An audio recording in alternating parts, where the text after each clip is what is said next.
The idea is just plain clothes and hard tactics, and I don't think they'll know what hit them because they're not prepared for what we're planning. Here, you're gonna take the knife. How much of yeah, we got 2 AKs coming. Matt McDonald here with Fox 13 News. We've been tracking Antifa for a long time. He was just down there at President's Circle and they were handing out sharp objects to stab people with, said they had someone coming with an AK. Why did it take 2 late night hosts, comedians, to find this out? You know what, I wish you guys luck. Marley was dead to begin with. Okay, there you go. Verifiable proof that Antifa is premeditatedly and proactively violent. And you'll see more in this video than you've probably ever seen before. The kinds of attacks they plot, how they coordinate, what tools they use. Even more importantly, you'll see a complicit media who, when offered this very footage, turned the other way. How do we know all this? Because we've been infiltrating this organization for a long time. Hard. But first, you'll need a primer. Protests, violence, riots, calling everyone a Nazi. This is the MO of Antifa. We've all seen it, but the media, politicians, and academia all defend, deflect, or completely deny. They are strictly principled anti-fascists. What we saw were some brave people risking their lives. That group protests fascism. Maybe their tactics weren't exactly right. It's messy. Antifa are people who go and they try to push back on these guys, but it is not the case that they are going around building an armed movement. Fascism cannot be defeated through speech. You need to take it with the utmost seriousness before it's too late. Black Lives Matter, the Antifa movement, is interested in preserving the fabric of America. Antifa is one of those things that somebody came up with as a catchphrase so that you could say, you know, oh, there is violence on the other side. Why is that? Why defend the indefensible? Are they really just an inconsequential group of rabble-rousers? How deep does Antifa's organization go? What's their end game? Well, for several months, we tracked and infiltrated Antifa, culminating in their violent protest of the notorious Jewish Nazi speaker, Ben Shapiro, at the University of Utah. But before we get to the part where we send Not Gay Jared in undercover, vulnerable, afraid, and shaking like a Chinese crested without one of those little gay sweaters, a little backstory. I want to kick my own ass.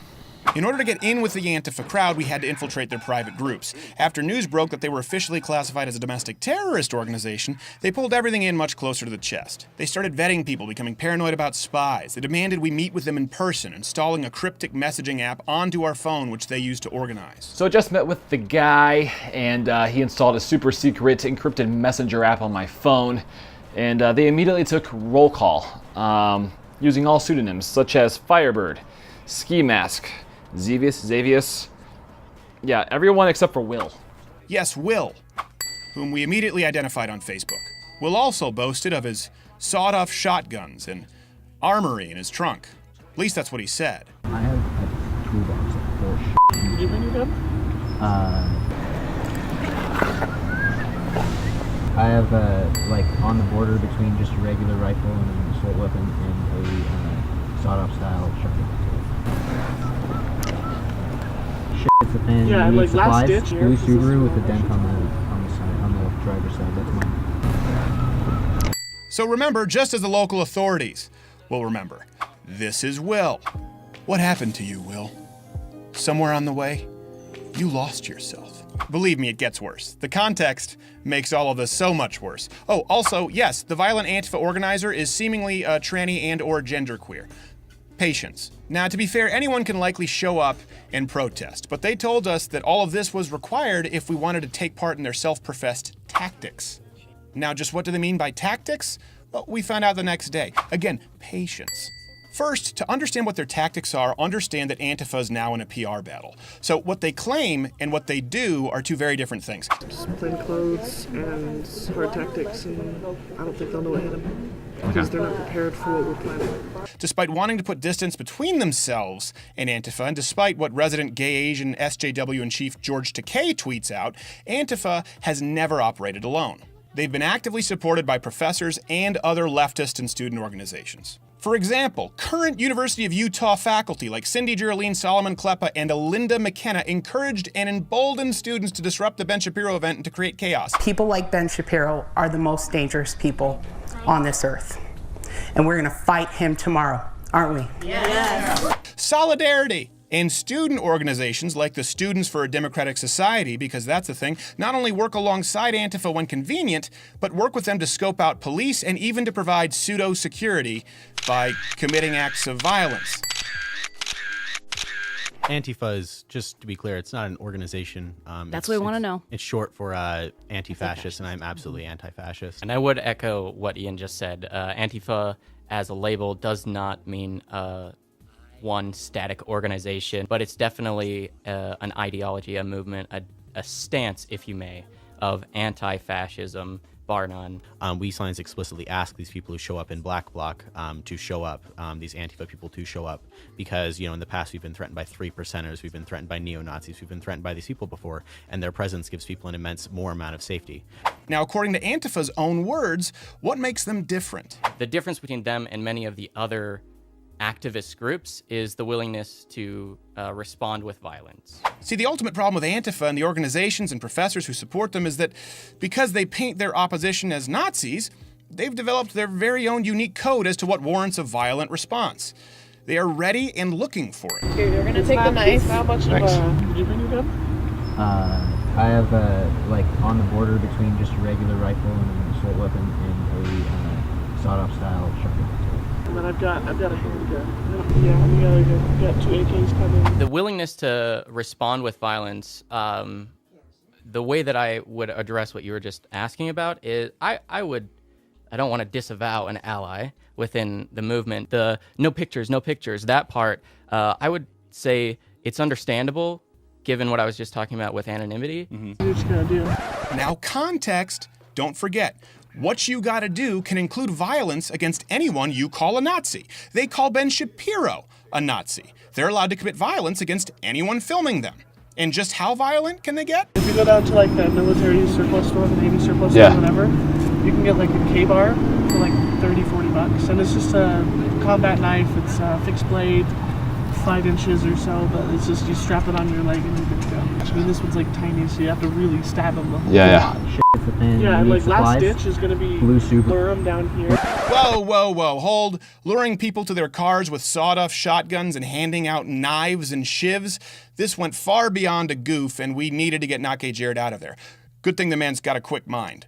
Is there a place to shit around here? I don't know this campus. And to the right. All right, I'll be right back. You guys could be in a few minutes. Yes, at the risk of being called a snitch, Nake Jared immediately turned the footage over to the authorities, who were already aware of our presence there, by the way. Turns out they'd been tracking this pansexual / transgender queer with an axe to grind for a while, and they were grateful for our footage.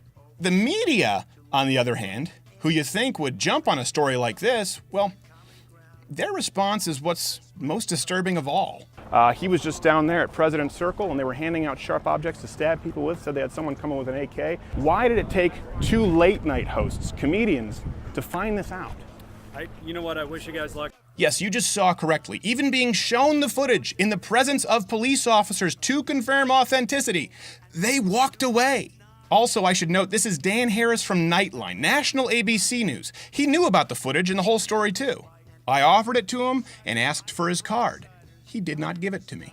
We were delivering a story to local and national news on a silver platter which included infiltration, violence, and exposing the roots of a national domestic terrorist organization. And no one even wanted to give it a glimpse. Not one person. It didn't even get mentioned. Protesters flooding the campus trying to shut down conservative speaker Ben Shapiro's appearance. These are protesters that are against Ben Shapiro, conservative. Only these people didn't call Ben Shapiro controversial. They called him a Nazi. And they aren't there to protest. They are there to punch Nazis as they chalk and paint on the walls or commit violence against people filming them, depending on the day. Case in point, our footage assisted with leading to the arrests of these violent protesters. Good example, codename Honeybee? Her real name is Jenna. Now, let me be clear here. We do not want to dox anyone, and we ask that none of you dox anyone. But we do want you to alert your local authorities if you recognize any of these people. These folks aren't playing a game anymore. This is serious violence. Take this black girl who committed assault. Now, we couldn't find any official arrest record, but we did post this on Facebook, and then this happened. So we immediately ID'd her as well. Grace. They're so easy to trick. Officers, we appreciate your service. Now, of course, the next day, when the inevitable violence that we warned about broke out, so-called journalists were all over it. Because, you know, they're lazy. Here's the thing, Antifa and its supporters are openly practicing violence. Worse, they plan it.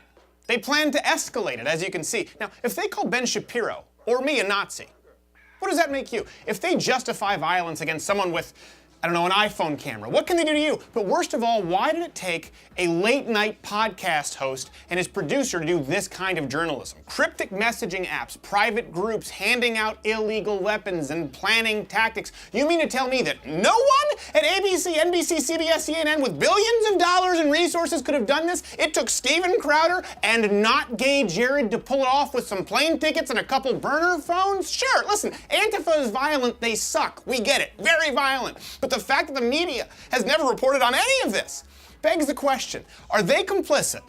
Is the media complicit with all of this? Or do they just suck at their jobs? I know who you are, Antifa, and I know what you want. If you're looking for a safe space, I can tell you that I have no sympathy. What I can tell you is that I have a very particular set of skills. Skills that I've acquired over a very long period of time. Skills that make me a nightmare for people like you. If you stop your acts of violence now, that will be the end of it. I will not look for you. I will not pursue you. But if you don't, I will look for you. I will find you. And I will ID you.